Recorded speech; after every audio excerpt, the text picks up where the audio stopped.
Halo, apa kabar? Saatnya Anda menyimak berita Medan bersama saya, Auriga Agustina. Sejumlah berita menarik akan kami sajikan untuk Anda. Berikut 3 berita utama hari ini. Belasan rumah di Kelurahan Sinaksak, Kabupaten Simalungun tercemar BBM dan diduga berasal dari sebuah SPBU. Majelis Hakim Pengadilan Negeri Medan memutus vonis 3 tahun penjara terhadap Apin BK alias Joni, terdakwa cukong judi daring asal Medan. Penjualan hewan kurban di Kabupaten Serdang Bedagai meningkat 3 kali lipat dibanding tahun lalu.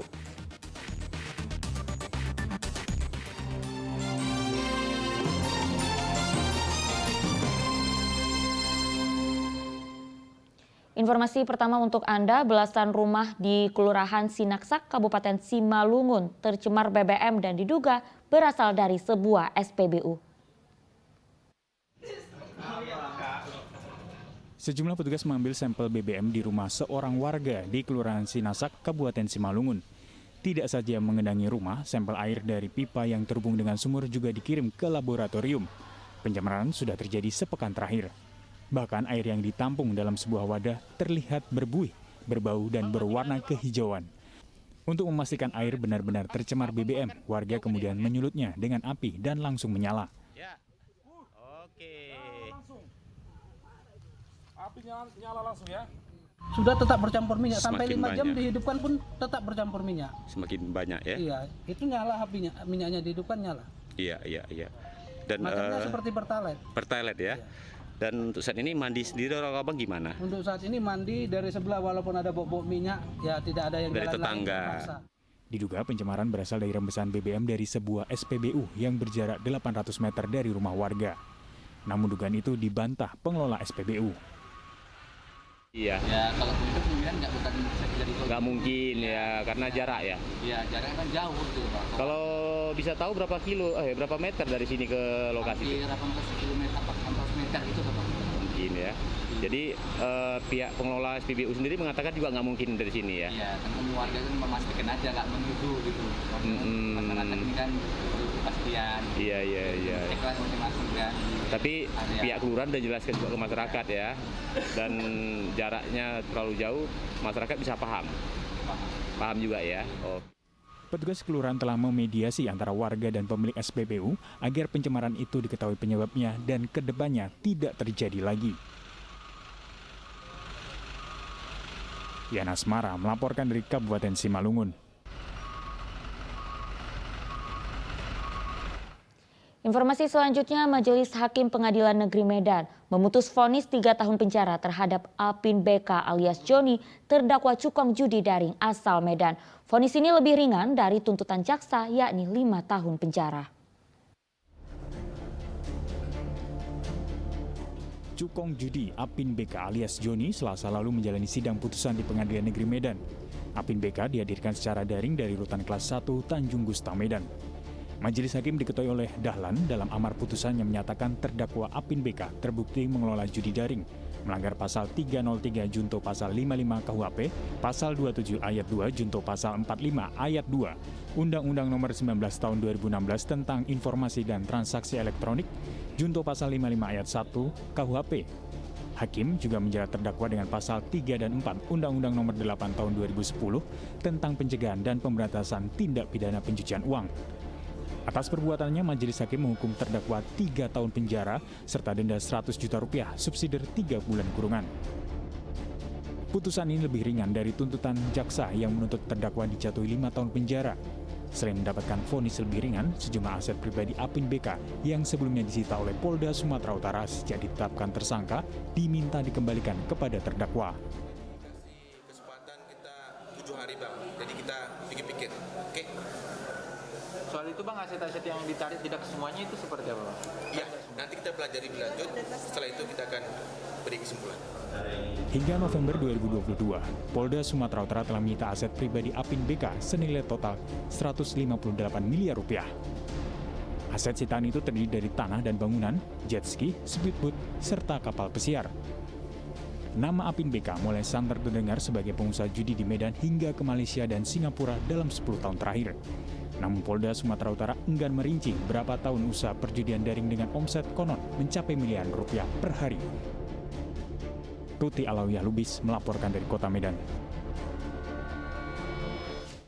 Warga Lumban Julu, Desa Lobu Siregar, Kecamatan Siborong-Borong, bersama kuasa hukumnya melihat lahan pertanian yang diambil pemerintah untuk pembangunan jalan ring road Siborong-Borong. Warga protes karena merasa tidak diberi ganti rugi yang layak. Seorang warga menunjukkan lahan pertanian yang diambil oleh pemerintah untuk pembangunan jalan lintas seluas 45 meter persegi yang sudah beraspal. Warga klaim pemerintah sudah merusak lahan pertanian milik warga, sehingga mereka menuntut haknya kepada pemerintah setelah selama ini warga hanya berdiam saja dan tidak berani meminta ganti rugi. Hal ini karena warga merasa sakit hati karena pemerintah hanya mengganti rugi ke salah satu warga Lumban Julu. Dalam gugatan total ada 2 hektar lahan yang digugat. Kecil-kecil juga lagi nggak berbuah sampai ke sana. Berapa meter ini nggak tumbuh lagi nih kopi. Habis semua kopi saya dikubur. Sakit hati saya. Kenapa Syantun diganti rugi tanahnya? Kami enggak. Masyarakat kecil kan. Jadi siapa kami mengerti.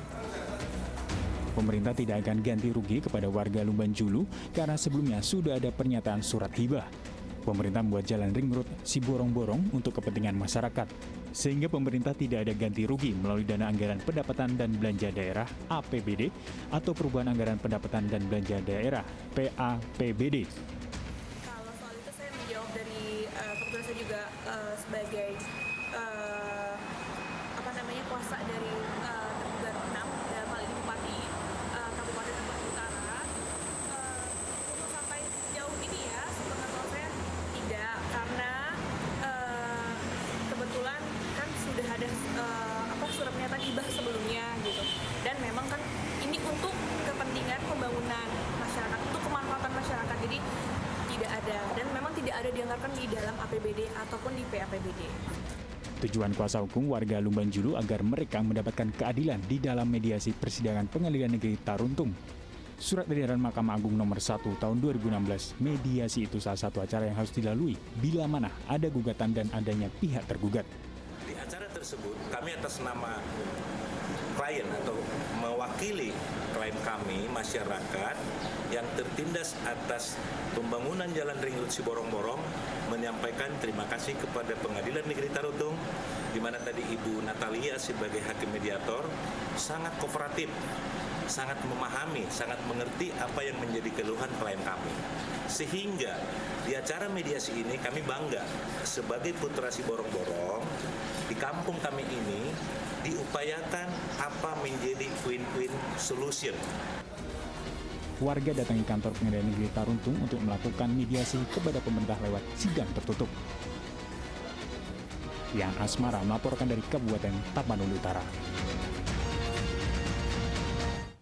Hujan deras disertai angin kencang mengakibatkan 4 kendaraan tertimpa pohon di ruas Jalan Ahmad Yani, Kabupaten Labuhan Batu. Tidak ada korban jiwa dalam peristiwa ini.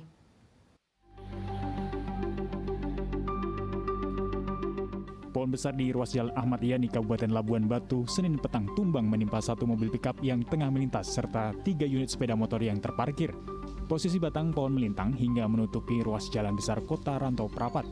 Selain menimpa 4 kendaraan, pohon juga memutus kabel penyuplai arus listrik di sekitarnya. Akibatnya, rambu lalu lintas padam di sekitar lokasi kejadian. Petugas parkir di sekitar lokasi tumbangnya pohon menyatakan, pohon besar diperkirakan berusia puluhan tahun itu tiba-tiba tumbang saat terjadi cuaca buruk. Angin, angin, kecil, ke Jombang itu kena mobil ini, 3 unit kereta, jadilah lagi mau dibersihkan. Ini tumbangnya karena apa tadi bang? Angin dalam peti. Betul ya? Korban jiwa sendiri ada nggak kira-kira bang? Korban jiwa sendiri ada nggak? Nggak ada. Nggak ada. Korban jiwa nggak ada. Tapi tadi ada mobil ya bang ya? Ada mobil ada, ini satu. Terus? Satu 3 unit kereta kena. 3 unit kereta. Itu posisi kereta yang mana bang? Lagi jalan apa parkir bang? Lagi parkir keretanya. Iya. Ini mobil lagi jalan atau? Ini lagi jalan ketimpa ya di tengah-tengah. Sejumlah petugas kepolisian serta dinas pertanaman setempat langsung melakukan pembersihan dan pemotongan batang pohon yang menutupi badan jalan. Jalan Ahmad Yani di depan HKBP Motoris dan depan Cijuyas Timur. Bahwasanya tadi pada saat hujan deras dan angin kencang ada terjadi pohon tumbang. Kita dari Satuan Fungsi Lalu Lintas Polres Labuan Batu mendengar kabar berita bahwasanya ada pohon tumbang di jalan ibu kota. Kita langsung gerak cepat untuk mengantisipasi dan segera mengevakuasi pohon tersebut dengan menggunakan alat seadanya. Kemudian kita lakukan pemotongan dengan menggunakan alat chainsaw beserta anggota Tokja Wali dan masyarakat, dibantu oleh masyarakat. Dan alhamdulillah sekarang sudah separuh jalan dan sudah terbuka, sehingga lalu lintas satu arah kita buka. Korban? Untuk korban nggak ada, cuma tadi ada mobil pickup yang ketimpa pohon tadi. Akibat pohon tumbang, mobil pickup ringsek pada bagian bodi belakang, sementara 3 sepeda motor lainnya mengalami kerusakan ringan. Tuti Alawiyah Lubis melaporkan dari Kabupaten Labuan Batu.